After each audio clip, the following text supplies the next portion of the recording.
swala la kanisa wengi wanachukulia kama utani, na tunapohubiri wengine wanachukua kama swala la utani, hawalichukulii kama serious kama vile neno linavyotaka.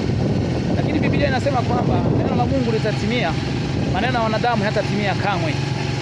Watu wanabisha juu ya ujio wa Yesu, lakini dalili zinaonyesha wazi kwamba Yesu yuko mlangoni, anarudi kuja kuchukua kanisa lake. Mpendo mwenzangu, usifuate na maneno ya watu. Hebu anza kutengeneza wewe kama wewe binafsi. Hata kipindi cha Lutu waliokolewa ni watu 3 tu. Kipindi cha Nuhu waliokolewa watu 8 tu. Dunia yote haiwezi kwenda mbinguni.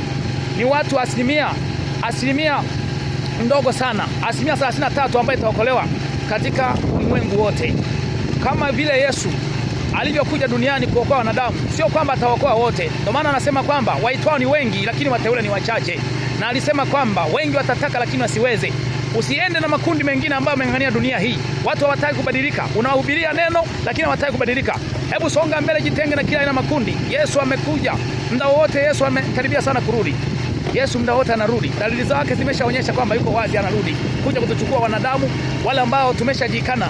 Kujikana kwa sababu wewe badala ya kutoka hapo utakuwa kama malaika. Wale malaika walioanguka kipindi cha kina Lucifer. Ile badala yake ndo tunaenda sisi watakatifu sasa, ile pengo kwenda kuliziba lile pengo ambalo walianguka na Lucifer. Kwa hiyo wale wa malaika walioanguka ile theluji ile nusu robo ile malaika walioanguka ni sisi wale ambao ni watakatifu sasa, ambao tunaandaliwa tutaenda kutumikia ile pengo. Kwa hiyo watu wote wengi hawajui kitu hiki, hawajui hii siri. Songa mbele ndugu yangu.